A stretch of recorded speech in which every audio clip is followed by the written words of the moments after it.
Hi, this is Dennis Dalton, the safety officer, and this is a safety briefing for June 27th, 2023, an accident study, a sightseeing side trip on November 15188, uh, originally intending to go to Canyon City 1V6 to Centennial with his T-41 Mescalero.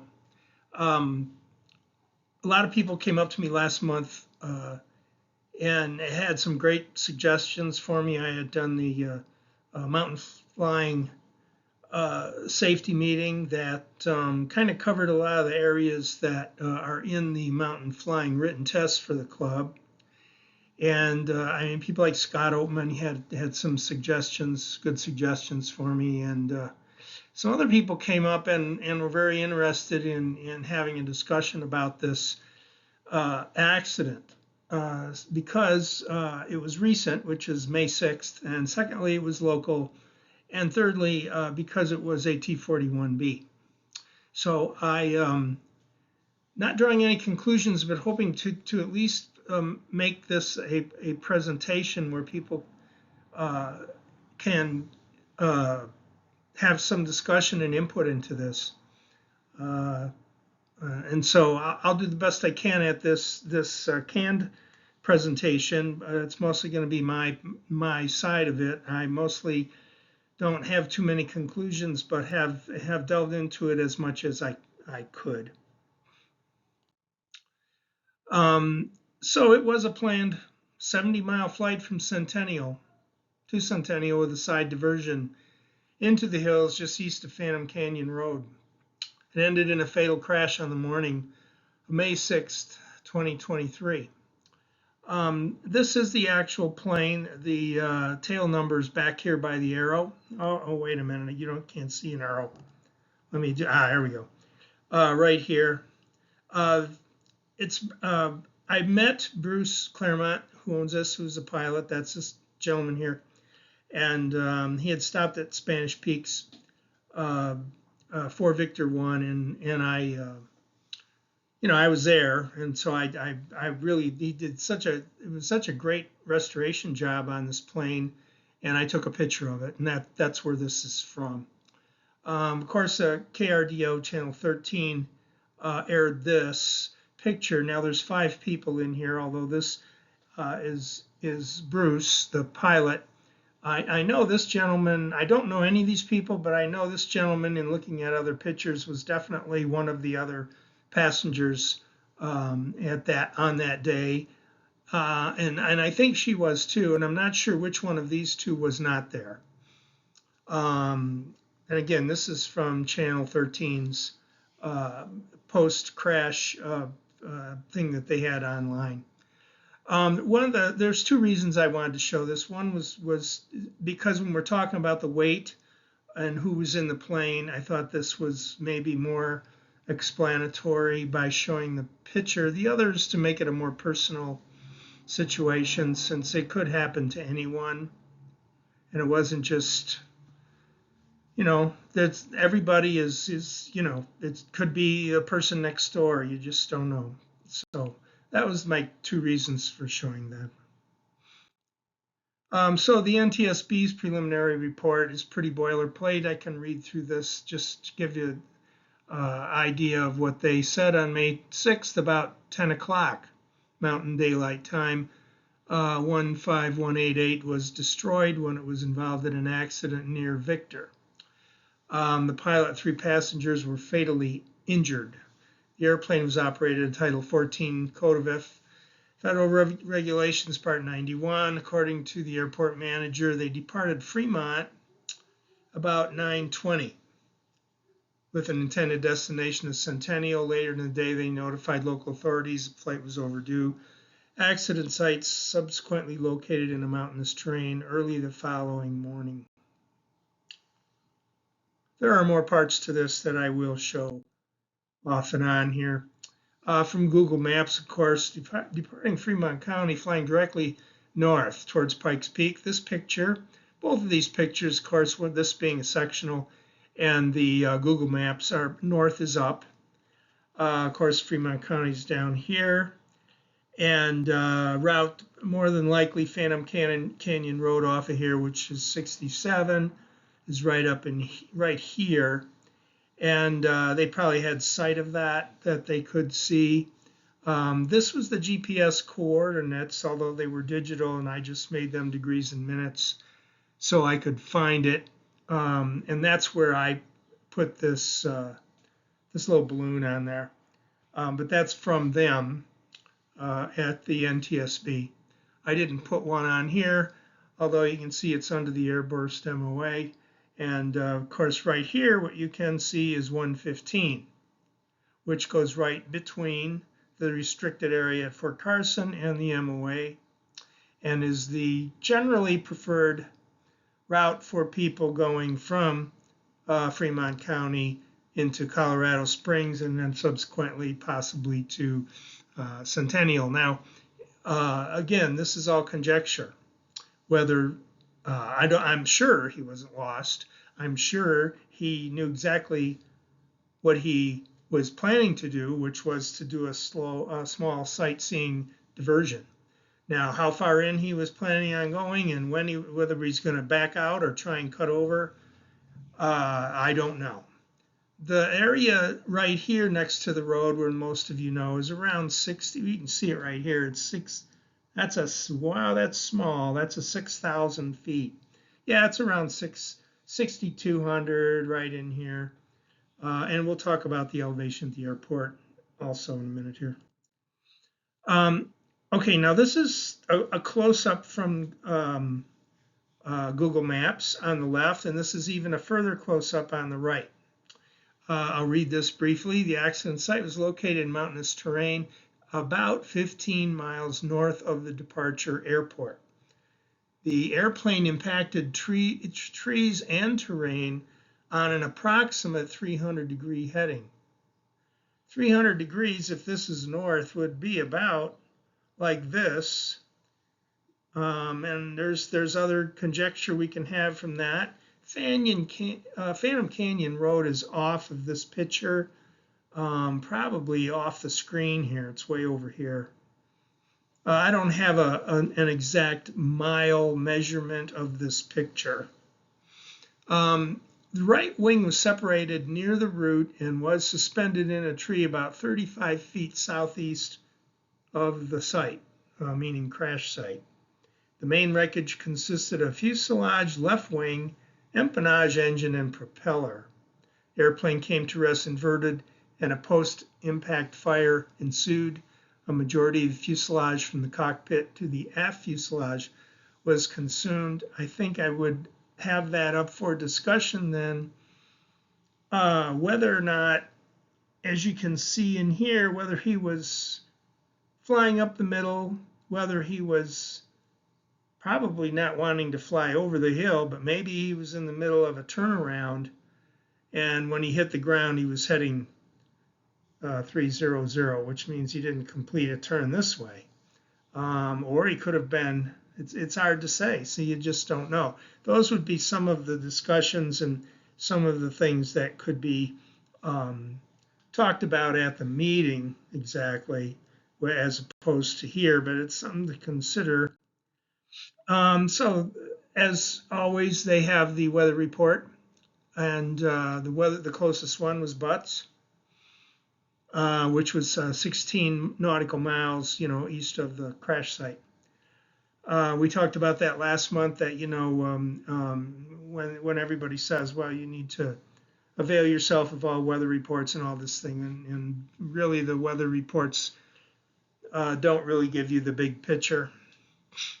Depending on what they're using. I could not get, what I wanted to do was get to the winds aloft and the general picture of the prog charts for that day, and I could not. That's one thing I regret, that I just couldn't figure out how to do that, so I didn't get to that. But anyway, VFR, their observation time was 10:11 local. There's no smoking gun here. This dew point, that's pretty good. That's like 64 degrees, at 10 o'clock in the morning, that's all right. That's not a big problem. Clouds aren't a problem. Wind gust direction 10 knots, 17 gusts out of 180. That's not really a problem. But whether it was blowing 10 knots to gusting 17 in the mountains, if it was blowing around, it probably was blowing at least that. But coming out of 180 is open for question. If that's true, they were turning into a headwind when trying to turn around. And more than likely, the winds down up there would have been from every which way. Lowest ceiling, non-visibility 10. Well, that just means 10 plus. The altimeter 2993, the pressure altitude, since this is the altimeter setting, pressure altitude is very close to your indicated altitude, so you really didn't have much of a plus or minus there either. No flight plan filed. So really nothing going on here that was too terrible. Here's the issue, more than likely, if some people have already commented on that, the weight. So here's a sample from the POH, or the POM actually. Well, maybe it is it's not serial specific. But anyway, this is from the flight manual sample over here. I put in these weights here. Now I was trying, based on the picture I showed you, I was trying to be fair. He is an experienced person, nice plane. And so we have empty weight, same deal. Oil, same deal. Fuel, if that's full fuel, which is 46, I put in 40. He could have had 30. He didn't even need 25 to go where he was going. It's hard to say. A club plane would have been full. Making it 240, pounds. I gave him a little break on that, because, when you own your own plane, it isn't always topped off. And if you think you got enough, you go. So I put it at 40 gallons. I put him in that front passenger at 200 each. Now, when you got your clothes on and you got some pilot gear, I don't think that's too far off from what I saw in the pictures. Rear passengers, hard to tell because I don't know them. I don't know how tall they were. Height really makes a difference. But I put them at 150 each with clothes and any additional gear that they had with them. But I didn't put anything in the baggage area.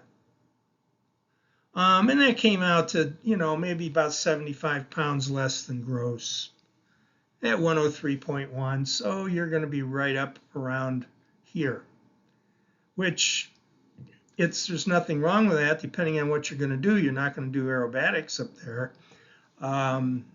So, again, it was in the envelope. It wasn't over here or up here, But it depends on the mission involved. Anytime you fill up an airplane of that size, it doesn't have a lot of capability, so let's look at that. The crash site, well, where it crashed was 9,200 feet, MSL. Now here's a topo map. This is the same spot, GPS coordinate, and we have these dark lines here, which because this is not a live computer, I can't enlarge it. Well, I can, but it just gets worse. So this line is 9,200 here, right where they hit. It looks very dramatic, this terrain in the topo map, but it is not that dramatic. This isn't the Rocky Mountains. I mean, it is, but it's not. There's only, the bottom of this little depression or canyon's only 200 feet difference, which is something, but not a lot. It's not a lot. So 15 nautical miles from the departure airport. So the departure airport is 5440 something, and I thought I had it in this presentation, but I think I left it out. It's 5445 or something like that. And when you subtract that from 9,200, you come up with 3,758 feet between the airport elevation they left 15 nautical miles to the south and where they hit the ground. Okay, so that's the only real information that we have to compile some sort of performance values from the rate of climb data of the T-41D. So let's look at that for a minute. How high could the airplane have climbed in 15 miles? Well, we got to assume a couple things. First of all, you're assuming a VY climb of 90 miles an hour. That's indicated airspeed. First of all, the density altitude, I got out the old E6B, and based on the temperature and giving a little bit of adiabatic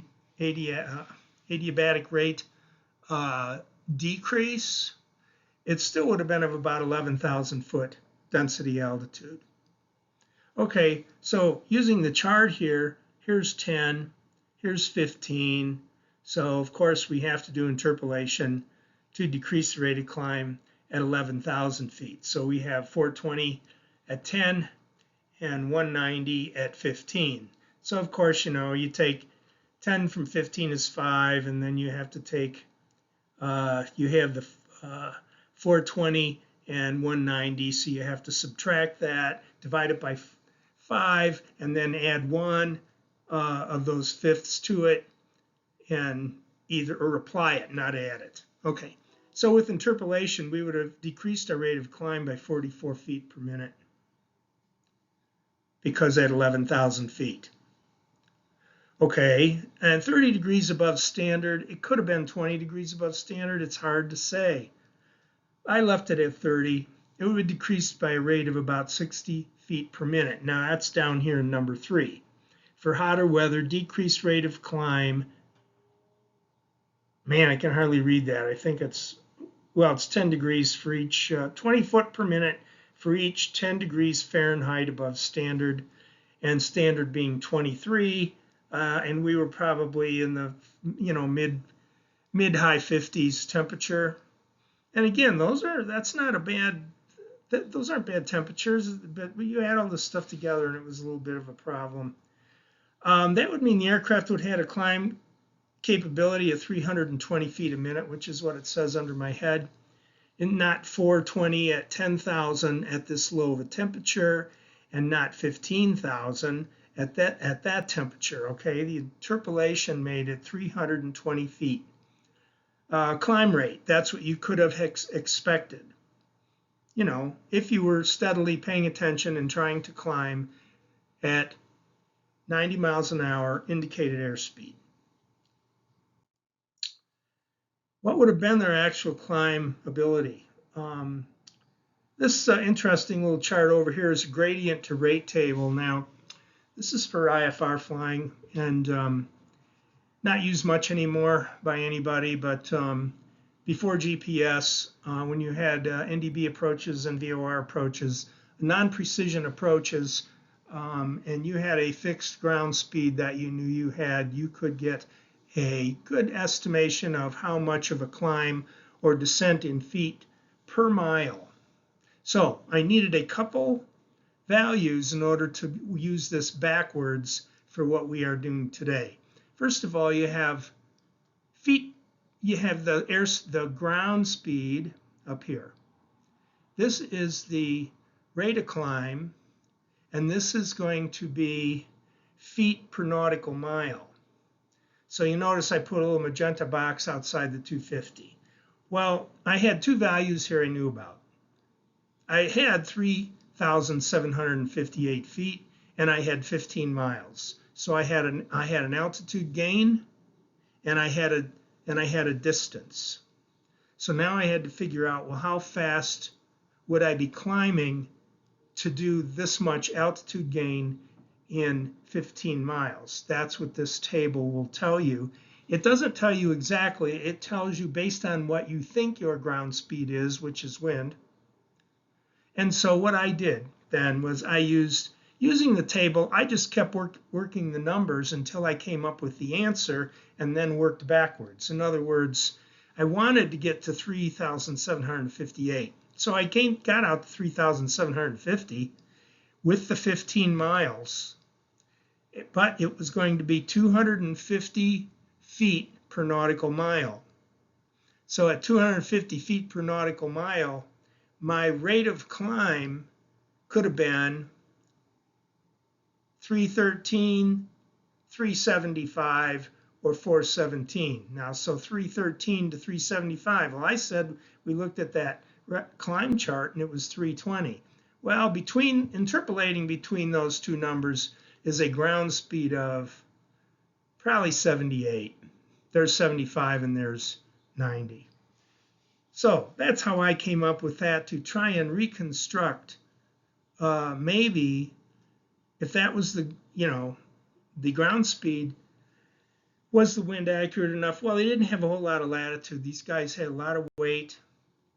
And that just means, and there's no accurate way for me to determine airspeed or wind speed direction. Now, you might have a couple other questions. Of course, these calculations of mine take into account, a better rate of climb when they first departed the airport, but there's no definitive way to determine the average height above the ground during the scenic diversion flight. He could have flattened out his climb, all kinds of things. You just don't know. Now, there was somebody last month that came up to me with their phone, and they showed me they could get to the FlightAware and showed the climb profile, which paralleled the rise in terrain almost exactly, which said to me that they weren't they were just reacting to what was below them rather than having a plan of what was going to happen. And I only have a basic sign in for for FlightAware, so I don't know. I couldn't get to it. The only flight that came up for me was the January flight, probably because that was the only one that the last one that he completed with his ADS-B thing on, possibly. The 300-degree heading listed in the report at the time of the crash, indicates they were most likely in the middle of a turnaround, in my opinion, when they hit the ground. This could put a stall speed of around 70 in a 20 to 30 degree bank, meaning from here turning, this way. He had plenty back in here, but again, that's, Monday morning stuff. These topo lines from the bottom of the depression they were in and the impact point was only about 200 feet, from way down in here in this light area to the dark area, from which you just saw a close-up in the previous slide. They must have been pretty low. This is the stalling speed. Of course, this is power off. They probably were totally power on, but here's 66. I think this is 70 something, and I doubt if he was in a 60-degree bank there with 4 people in the plane. I hope not. Anyway, and that's at 2,500 pounds. So if they were heavier than that, that's another, you just don't know. So I'm just trying to present, the best I can to generate a discussion, or the fact that it could happen to anybody. It's a lot of little small things. What is your conclusion? Is there a smoking gun here? Well, it's pilot's responsibility for safety of passengers in the air and on the ground. A successful pilot is self-disciplined and consistent in applying good judgment. A scenic flight is more scenic and impressive at 500 feet, but I wouldn't do it. Not with 4 people, not in a plane like that. This doesn't have enough va-va-voom. SOPs for that type of terrain is 2,000 feet AGL. So you'd have been at 11, you'd have been up there at 11.2 with density altitude, 12 something, just flying around in the foothills safely. Well, so what else can we learn?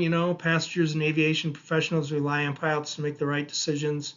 A good pilot plans their flight carefully. A successful, i.e. old and breathing pilot, is a risk evaluator, not a risk taker. So that's about the only thing I can take away from that. Conclusions in the discussion at the safety meeting would be more interesting, because I'm sure people will have quite a few things to say. Initially, everybody felt it was weight, and of course it is. If the plane was very light, it probably wouldn't have happened, but there's some decisions there about, or lack of decisions, that put that in a situation. He was not flying out at the time. I mean, the weather wasn't bad. A lot of things were kind of okay, but obviously everything wasn't okay. Anyway, that's the conclusion of this evaluation of that flight for the safety meeting for June 2023. This is Dennis Dalton, Flight Safety Officer for the Rocky Mountain Flight Training Center.